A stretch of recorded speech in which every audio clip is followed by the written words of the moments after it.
Yo, c'est simple les gars, K47 de Story, c'est maintenant. Ah wouh! Ouais le bro, c'est comment? Cool? Je crois que c'est l'heure. On voit K47 de Story, mais...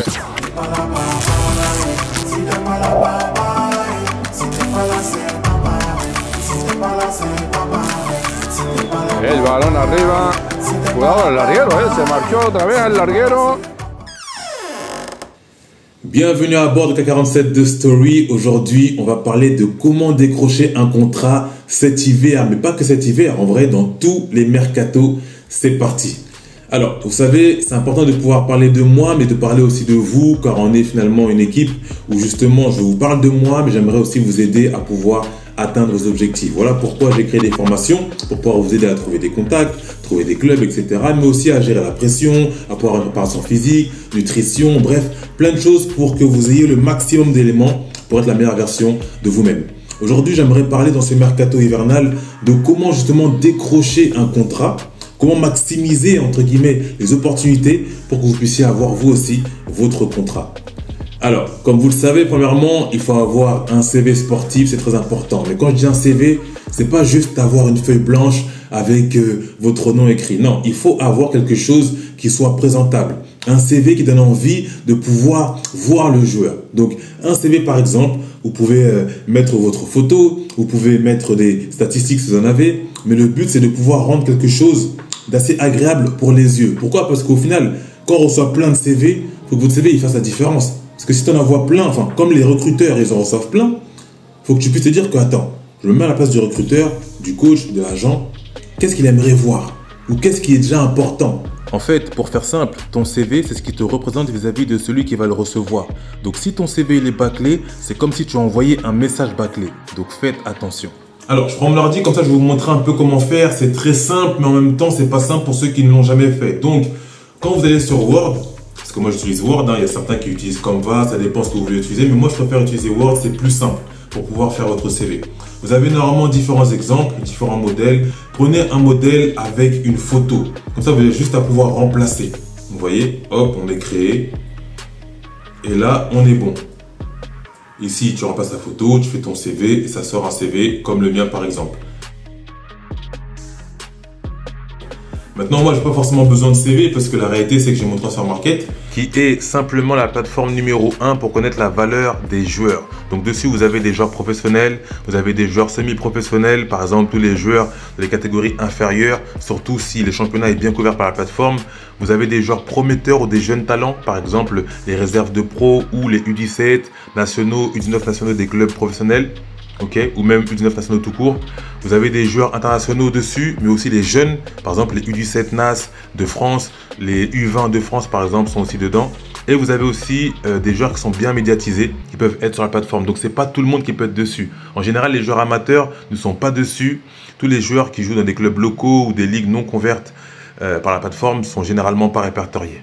Et la deuxième chose que je voulais vous parler, c'était de pouvoir avoir une vidéo. Alors pourquoi il faut avoir une vidéo? C'est très très important une vidéo parce que si vous n'en avez pas, malheureusement, c'est le souci de beaucoup de joueurs. La vidéo, c'est un passeport pour un joueur de foot. Un passeport pour aller dans les autres pays parce qu'au final, au lieu de pouvoir vous déplacer vous, votre vidéo peut parcourir des pays, parcourir les frontières pour pouvoir trouver une personne, un coach, un directeur sportif qui vous fera confiance ou qui sera intéressé par votre potentiel. Donc, il est important de pouvoir mettre tout de votre côté et ça passe par avoir une bonne vidéo. C'est-à-dire que par exemple, si tu n'as pas de vidéo, tu dois aller dans chaque pays pour pouvoir te montrer. Avec ta vidéo, tu peux justement aller dans les pays sans forcément te montrer directement parce que tu leur donnes un aperçu de ce que tu sais faire. Et ça, tout le monde peut le faire. Tout le monde peut avoir une vidéo, de donner un aperçu de ce que je sais faire. Comment? Tu achètes un trépied, comme j'ai par exemple ici, tu achètes un petit trépied, il y en a un autre qui est là. Vous allez sur Amazon par exemple, un petit trépied comme ça, ok, vous en achetez un. Une fois que vous avez acheté ça, vous avez votre téléphone aujourd'hui, vous avez tous des iPhones, des Samsung, etc. Donc investissez dans un trépied qui coûte 20, 30 euros, 40 euros.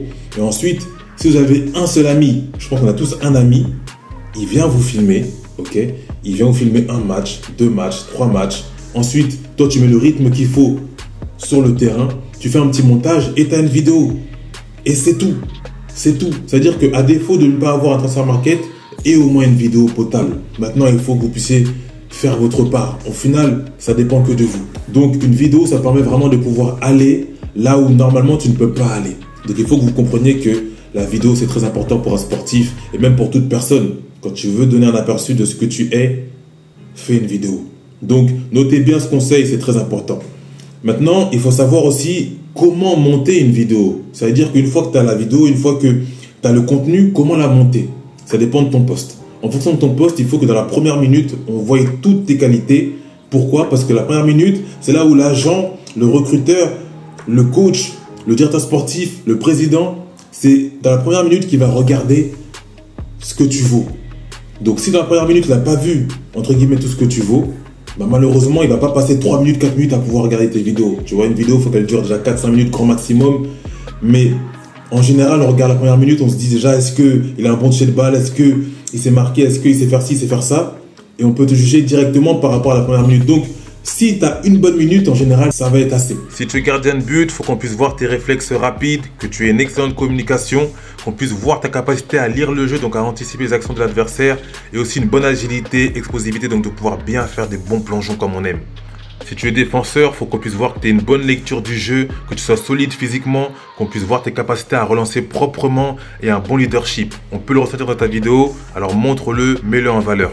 Si tu es milieu défensif, il faut qu'on puisse voir ton endurance physique, donc que tu cours un peu partout, qu'on puisse voir ta vision du jeu, ta capacité à tacler efficacement, mais aussi une bonne discipline tactique, c'est-à-dire de pouvoir respecter ton rôle défensif en soutenant les attaquants. Et si tu es attaquant ou ailier, on doit voir ta capacité à finir les actions. Si tu es rapide, on doit le voir. Si tu es technique, on doit le voir. Mais ce qui est important, c'est que tu dois ressortir toutes tes capacités en tant qu'offensif. Par exemple, moi, on va regarder de ma vidéo. Vous allez voir, c'est très bien structuré et il n'y a rien qui est laissé au hasard. Donc là, il y a une présentation, c'est important de la mettre quand vous l'avez. Et ensuite, première action, but, directement. On rentre dans le vif du sujet. Donc là, je marque le but et on a la 15e seconde. Ensuite, geste technique. Donc on a mis le but, geste technique. Et là, on est à la 23e seconde. Là maintenant, je suis sur le côté droit, on me fait la passe, je provoque et je tire. Donc je tente, très important, de montrer aussi qu'on prend les responsabilités. Et là, on est à la 30e seconde, je pense. Là, voilà, de pouvoir aussi dribbler, de pouvoir savoir provoquer, c'est important. Et là, je la récupère, on accélère, on rentre dans l'axe, on est rapide. Petit passement de jambe, décalage sur le côté. On est à la 50e seconde. Et là, le but qui vient avant la première minute. On va vérifier, 56 secondes. Vous voyez, donc dans la première minute, il y a déjà beaucoup de choses qui sont passées. On a déjà tout vu, on sait déjà de quoi je suis capable. Ce qu'on rajoute là, voilà, le jeu dos au but, c'est important. Si on veut regarder un petit peu plus, on a déjà tout vu dans la première minute. Maintenant, c'est en plus. Là, par exemple, débordement sur le côté droit. J'accélère. Je vais au but. Je vois l'attaquant qui est là. Je mets crochet, frappe sur le poteau. Là, une petite virgule. Donc, le tout, en fait, là, si tu veux tout regarder, tu ne seras pas déçu. Là, c'est la passe D. Si tu regardes tout, tu ne seras pas déçu. On a 1 minute 25. Mais dans la minute, vous avez déjà tout et c'est le plus important. Si maintenant tu es milieu, il faut qu'on voie que tu es des transversales, des bonnes touches de balle, des bonnes passes courtes. Tu vois, si tu es par exemple attaquant, on doit avoir des buts. Si tu es gardien, il faut qu'on voie des arrêts directement. Si tu es latéral, il faut qu'on voit des débordements, des centres, en fonction de ton poste. Et c'est très important parce qu'on a besoin que tu choques directement dès la première minute. Donc voilà, là vous n'avez aucune excuse. Vous avez tout ce qu'il faut pour pouvoir avoir un bon CV et une bonne vidéo. Maintenant, si tu as un doute par rapport à ton CV, par rapport à ta vidéo, n'hésite pas à m'envoyer un message sur Instagram. Envoie-moi ton CV, envoie-moi ta vidéo que tu auras mis sur YouTube parce qu'on ne voit pas ta vidéo au format MP4 et qu'après ça prend je sais pas combien de MO. Non, mais là sur YouTube, ok, en lien privé. Et ensuite, tu me l'envoies, comme ça, moi, je peux aller regarder, je regarde, je prends le temps de regarder et je te donne un avis par rapport à ta vidéo, ce que tu dois mettre ou enlever. Ok. Donc voilà, en tout cas, j'espère que cette vidéo vous a plu. C'est un format différent, mais je pense que c'est un format qui va vous aider aussi. Mais j'aimerais aussi, voilà, vous aider de la meilleure des manières à pouvoir avoir des choses de qualité, un CV de qualité, une vidéo de qualité. Et je pense que cette vidéo va vous aider. Donc, encore une fois, likez, commentez, abonnez-vous parce que c'est ce qui permet de pouvoir faire évoluer la chaîne. Mais surtout, partagez la vidéo à quelqu'un qui a besoin de savoir comment avoir un CV, comment avoir une vidéo de qualité. Vous savez, dans ce mercato, il y a beaucoup de mouvements. Et moi, pour le moment, bon, on a repris les entraînements. ça s'est bien passé et on a un match aujourd'hui, on est vendredi, on a un match aujourd'hui. Et voilà, il faut faire le taf, il faut continuer à pouvoir être la meilleure version de soi-même, il faut continuer à pouvoir faire les efforts, il faut continuer à pouvoir se donner au maximum parce que la réalité c'est que hier c'était bien, mais aujourd'hui je dois faire encore et encore plus qu'hier parce que hier c'est hier. Ok, ce qui était hier c'était bien, mais je suis en concurrence avec moi-même parce que je ne peux pas me contenter d'avoir été bon hier. De la même manière que si tu as mangé hier, tu as encore faim aujourd'hui, tu dois encore manger. Donc voilà, en tout cas, niveau football, ça se passe bien. Pour le coup, là, je suis à 7 matchs, 6 matchs, 7 matchs, je crois, 2 buts. Donc c'est pas mal. Et puis voilà, on continue de faire le travail, on continue de pouvoir être la meilleure version de soi-même. J'espère que vous aussi, de votre côté, ça se passe bien. N'hésitez pas à me mettre en commentaire vos situations dans votre club, comment ça se passe, si vous êtes attaquant, combien de buts vous avez marqué, si vous êtes milieu, les passes, voilà, comment vous vous sentez. Mettez-le en commentaire, comme ça, on parle, on discute, on dialogue. Et puis ça permet à d'autres personnes d'être encouragées, de pouvoir mettre aussi leurs statistiques et de commenter. Dans la prochaine vidéo, on va parler de 5 erreurs qui empêchent les joueurs de signer dans un club. Tu ne veux pas rater ça, alors abonne-toi et active la cloche. À bientôt. La chance